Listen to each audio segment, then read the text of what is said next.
Meet Satan. He's an angry little guy. He's a deceitful, tricky, conniving little liar. And most of us know the first little trick Satan ever played on people. The apple. Now, the Bible tells us that Adam and Eve were in the Garden of Eden and were pretty much only given one rule: don't touch the forbidden fruit. But Satan, he's a tempter, so Satan started to tempt Eve, saying, hey, eat the apple. Nothing's going to happen. So Eve thought about it. She pondered it. She said, And the devil said, the only reason God doesn't want you to eat the apple is because you'll become as smart as he is. So with that temptation, Eve gave in. And she sinned. And we sin. And we sin. And we sin. And while we're sinning, the devil is just laughing. He thinks it's great. He just loves it. He's laughing at you. He laughed at Eve, and he's laughing at us.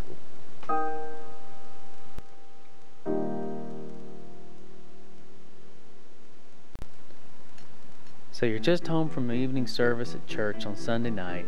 You're motivated, you're pumped up. Pastor's sermon was great. So you're ready to prepare your Sunday school lesson. There you are with your curriculum. There you are with the Bible. And you're ready to go. You're ready to prepare. And you get into it. Working away. But then, after a while, well, you start to get a little tired, a little exhausted. And something happens. The devil pops into the picture. And he starts tempting you. Hey, read that magazine. Watch a YouTube video.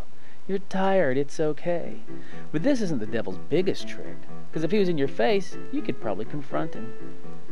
The devil's biggest trick is a little more heinous. The devil convinces you he's not even there.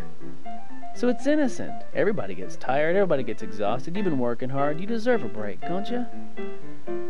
Go ahead, close it. There you go, close it. Close the Bible. Yeah, get you a magazine. Relax. Sit back. You deserve it. Meanwhile, the devil's just laughing and laughing.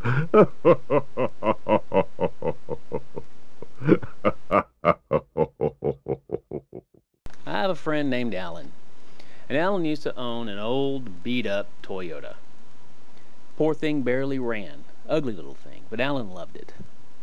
And one day, as Alan and I are tooling around in this poor little old beat-up Toyota, we run across, at a stoplight next to us, we run across a Corvette. Beautiful, brand new Corvette.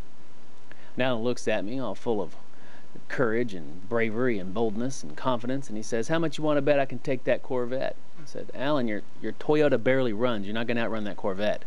He says, how much you want to bet I can take him? I said, all right, let's see it. So Alan starts watching the stoplight, but he's not watching ours. He's watching the one for the side street. And as soon as that side street's stoplight turns red, Alan punches it. Now, mind you, ours is still red because you have that delay. But he takes off, leaving that Corvette in the dust. And there Alan is, zipping down the road in his beat-up little Toyota with the Corvette sitting behind him still. And the Toyota dusted the Corvette.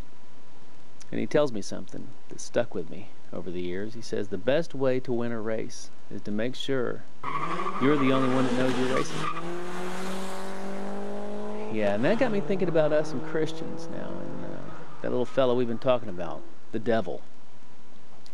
Now, if Satan, in his little trickery and lies and whatnot, if he can trick us to our faces to sin, and if when we're sitting down doing the Lord's work, he can convince us somehow he's not even there. How much you want to bet he can trick us into just moseying on along in our Christian walk, taking our time? After all, we're not in a race, are we? Or are we? You see, the devil, he knows we're in a race. He's known we're in a race since the dawn of time. And off he goes, leaving us sitting. But we're in a race, my friends. And I think it's time we punch it.